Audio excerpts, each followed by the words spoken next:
Vous savez que nous avons convoqué, Québec solidaire a convoqué cette conférence de presse pour annoncer le dépôt en Chambre aujourd'hui d'un projet de loi de Québec solidaire qui vise à instituer Pharma-Québec, une société publique d'achat groupé, de production de génériques et aussi de développement, de recherche et d'innovation en matière pharmaceutique. Pharma-Québec fait partie d'un ensemble, c'est-à-dire une politique pharmaceutique publique qui repose sur deux grands axes, deux pièces maîtresses, Pharma-Québec et aussi le régime d'assurance médicaments universel. Mais je comprends qu'avec les événements des derniers jours et la une du Journal de Québec, bien des gens d'abord veulent avoir quelques informations sur ce que ça peut bien représenter. Comme je l'ai dit dans l'entrevue que j'ai donnée à un journaliste du Journal de Montréal, l'affiche que vous voyez ici n'est rien d'autre qu'une parodie faite par un groupe de musique. Une parodie, en fait, assez semblable à une autre parodie qui est parue dans le même journal, je pense, la veille. Et il s'agit là, je pense que je l'ai oublié. Ah non, il est ici. Une autre parodie, produite cette fois-ci non pas par un groupe de musique, mais par un ancien ministre du PQ, M. Joseph Facal, chroniqueur réputé du Journal de Montréal. Cette parodie-là s'appelle Le Maître du Monde, où on me décrit, cette fois-ci, comme un grand dictateur qui ne cherche qu'à emprisonner et assassiner tout le monde.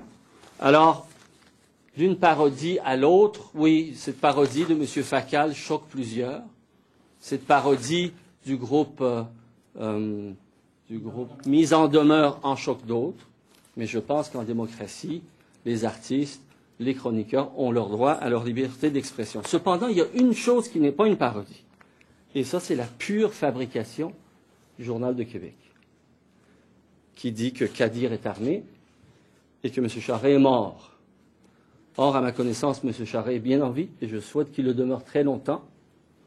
Et je rappelle que Québec solidaire est un parti pacifiste, est un parti féministe, est un parti qui veut la justice sociale et l'honnêteté et la transparence dans la gestion des affaires publiques. Moi, ce que je souhaite à M. Charest, c'est qu'il perde ses élections. C'est la seule chose que je lui souhaite. L'autre chose que le Québec peut souhaiter, c'est que le gouvernement de M. Charest, en commission Charbonneau, réponde de tous ses actes, ses accointances illégitimes et illégales avec le milieu des affaires et ses accointances avec la mafia. C'est tout. Maintenant, pourquoi Québec solidaire est bousculé? Pourquoi il y a des tentatives d'intimidation de cette sorte dans différents milieux? On peut avoir toutes sortes de suppositions, mais il est certain que la détermination de Québec solidaire, dans son appui au mouvement étudiant, n'en sera pas ébranlée. Qu'on m'arrête moi, qu'on m'arrête ma fille, qu'on fasse des titres comme ça pour lesquels nous allons poursuivre. Enfin, on est en train d'envisager une poursuite contre le Journal de Québec.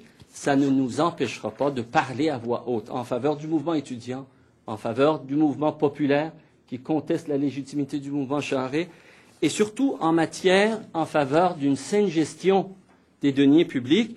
Et c'est pour ça que je vais vous parler de ce projet de loi qui vise ni plus ni moins à doter le Québec des capacités pour aller chercher 2 milliards d'économies en matière de coût des médicaments. Vous savez, le Québec peut épargner ces 2 milliards en instaurant simplement un régime public d'assurance médicaments universel qui n'est pas autre chose que d'étendre ce qu'on a déjà pour 40% de la population, de se donner donc la force et le levier de négocier plutôt qu'au nom de 3 millions de personnes, plutôt de 8 millions de personnes.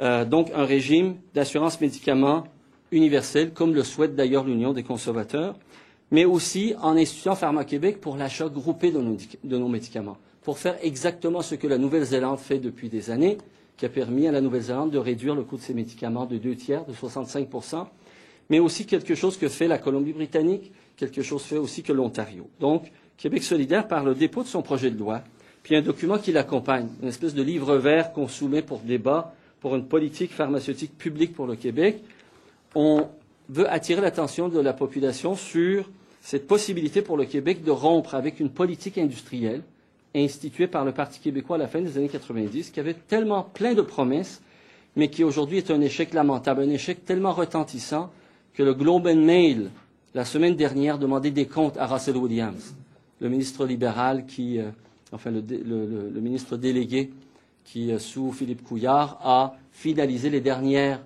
retouches de la politique industrielle du Québec en matière de médicaments. Ce que le Globe and Mail reproche, c'est la même reproche que Nicolas Sarkozy faisait à l'industrie pharmaceutique en France dans le rapport Debré l'année passée.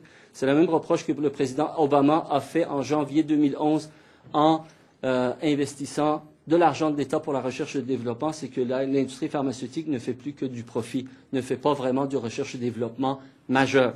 Il n'y a qu'une infime portion de ces budgets qui vont en recherche et développement. Nous disons que le Québec doit, comme les États-Unis, comme la France, comme l'Ontario, comme la Nouvelle-Zélande, comme la Colombie-Britannique, tabler sur les meilleures pratiques en 2012. Et les meilleures pratiques, c'est d'avoir une indépendance vis-à-vis des multinationales pour la recherche et le développement. Et surtout, les États doivent chercher à mieux maîtriser les coûts pour l'acquisition des médicaments en négociant avec énergie et avec force et en ne tombant pas dans le panneau et les promesses non tenues de l'industrie pharmaceutique.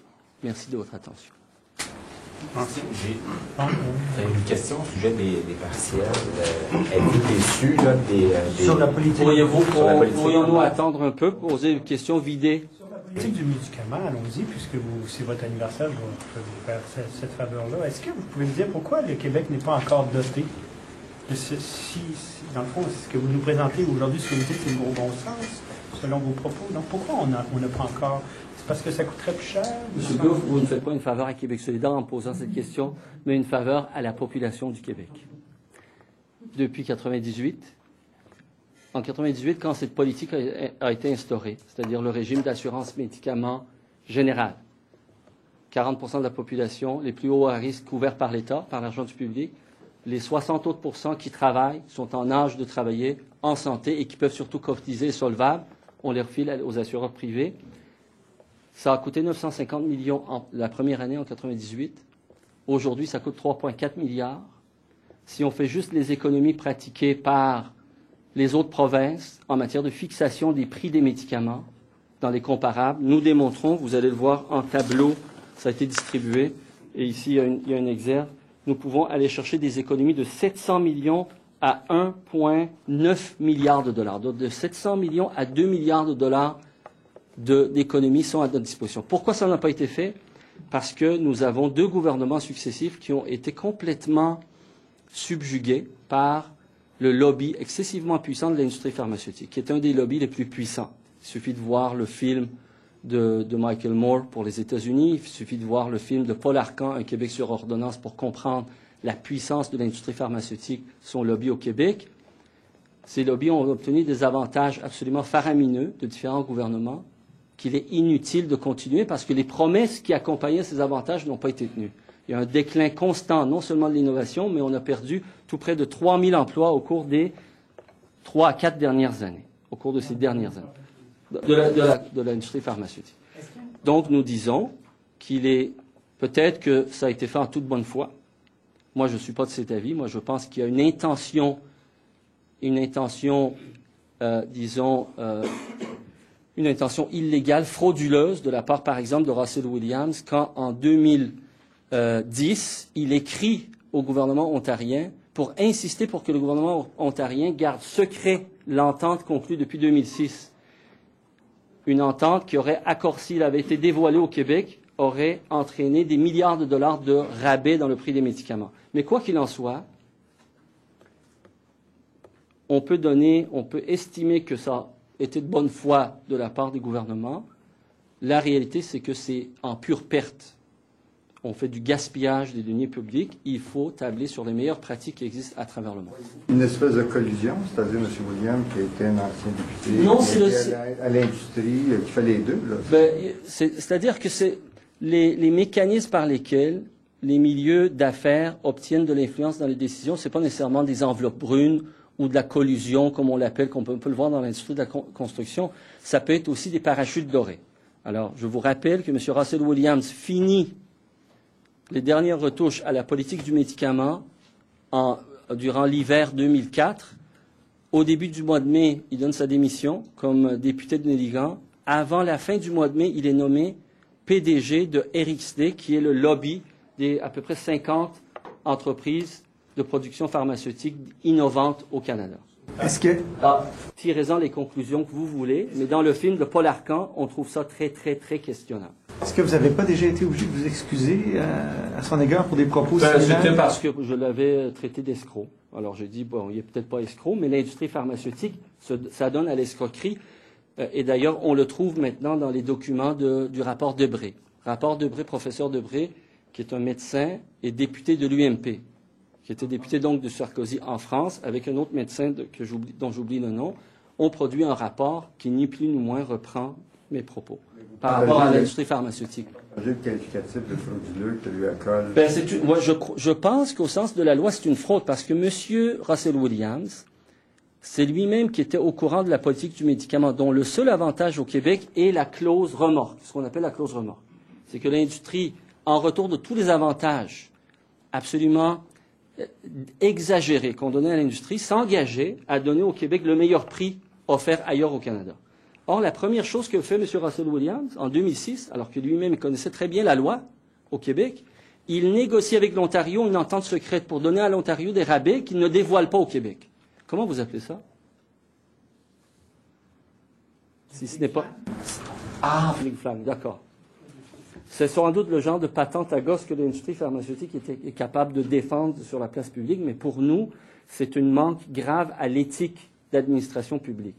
M. Russell Williams, ce n'est pas parce qu'il est allé au service de RXD que tout devoir antérieur, en vertu de ses responsabilités comme député, lui est enlevé. Il a quand même des responsabilités. Il a donné sa parole lorsqu'il était député. Et je pense, sur le plan, à tout le moins, éthique de travail, éthique industrielle, responsabilité publique, il avait le devoir de ne pas être déloyal au Québec lorsqu'il a négocié avec l'Ontario. Peut-être qu'il trouvait ça illégitime.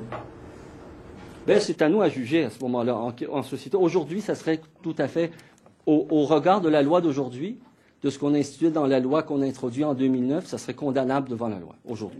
Les gens n'ont pas jugé, justement, lors des élections complémentaires d'Argenteuil et de l'Assomption, et vous avez ramassé très peu de voix. Est-ce que les gens n'ont pas déjà fait un jugement envers votre parti, M. Québec? Est-ce que ça veut dire que c'est sur Pharma Québec qu'ils ont porté un jugement? Parler de juger. Oui, on juge Non, nos idées. les gens ont surtout jugé du gouvernement Charest. Maintenant, est-ce que tout le monde nous reconnaît comme une alternative susceptible de déloger M. Charest? Ça, c'est la question. Ça peut expliquer bien des comportements électoraux. Le partiel d'hier, vous Mais c'est ce que je suis en train de vous dire là. C'est que tant et aussi longtemps qu'on aura un mode de scrutin aussi, disons, qui a introduit autant de distorsions, on ne pourra pas vraiment en tirer des conclusions autres que les gens sont allés voter pour le parti qui était susceptible de débarquer M. Charest. C'est correct ou pas?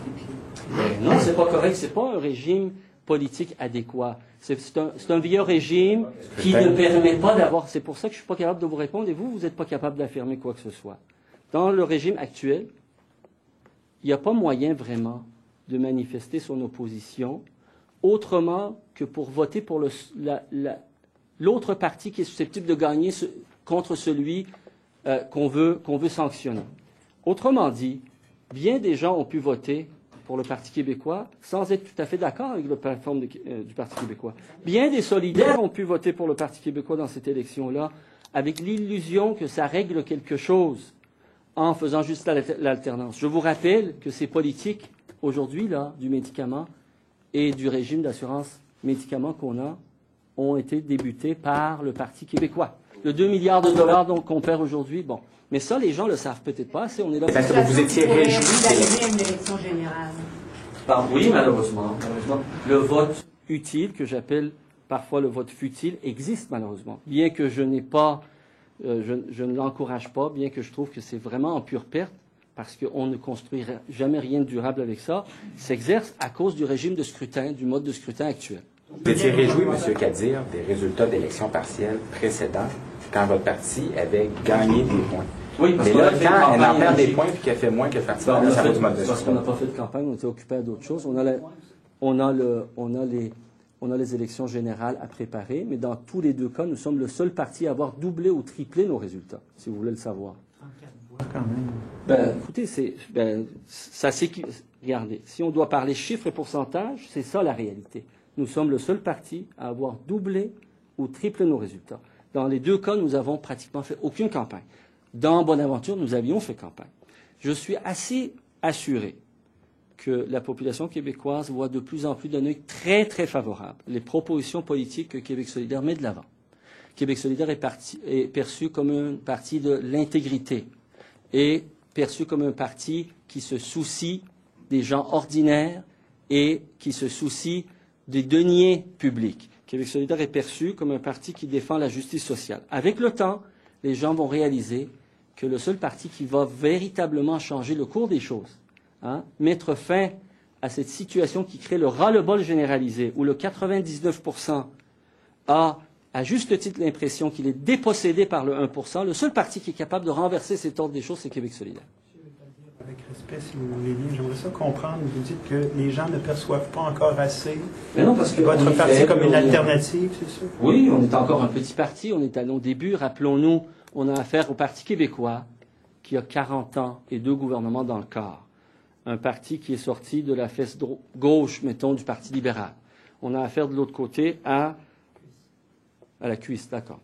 C'est plus raisonnable, de la cuisse gauche.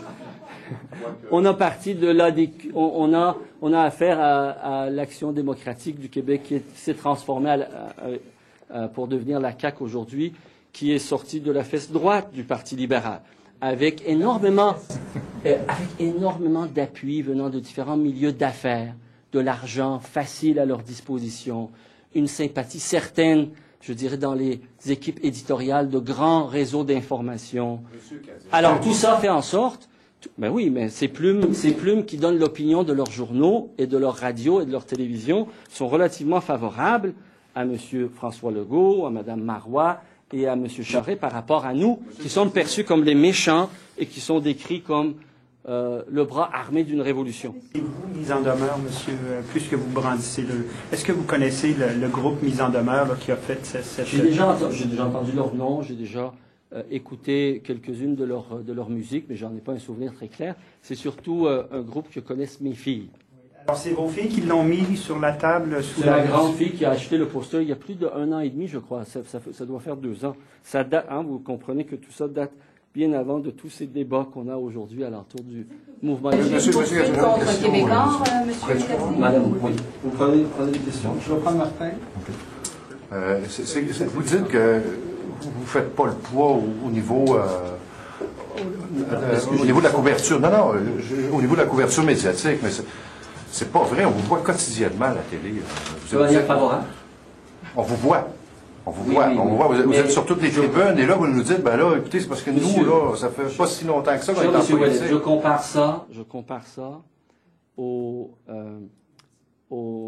sondages qui sont faits avec des questions, on pourra en discuter là, excessivement complaisantes en faveur de François Legault. Il y a déjà un an et demi dans le même empire médiatique dont on parle aujourd'hui.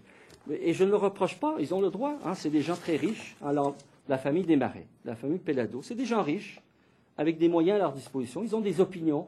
Ils veulent que notre société, par exemple, ait moins de syndicats, moins de droits sociaux.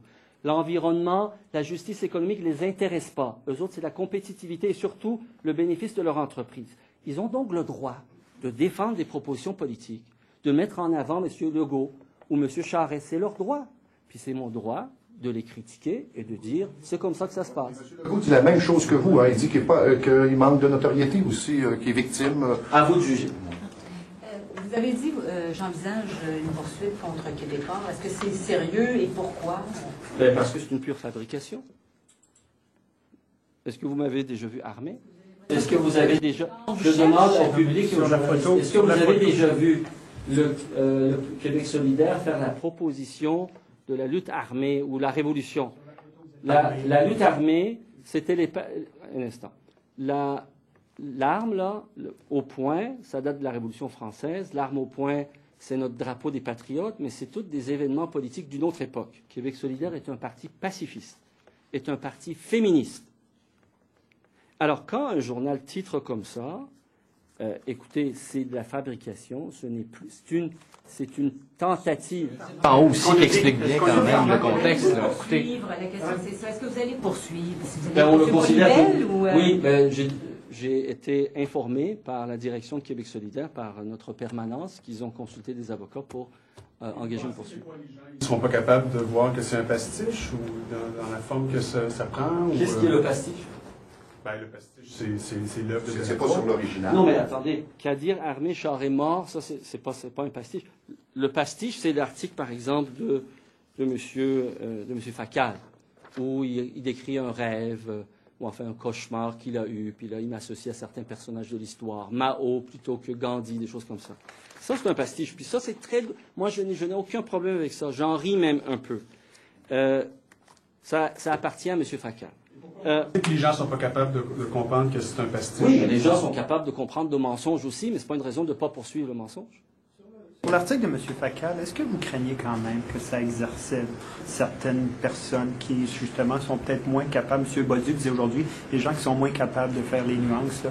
Est-ce que vous craignez que, là, il semble-t-il que même votre origine ethnique est en train d'être soulevée par certaines personnes, puis retournée dans votre pays, puis etc. Est-ce qu'il n'y a pas un danger présentement de glissement dans Ce ce danger existe dans toutes les sociétés.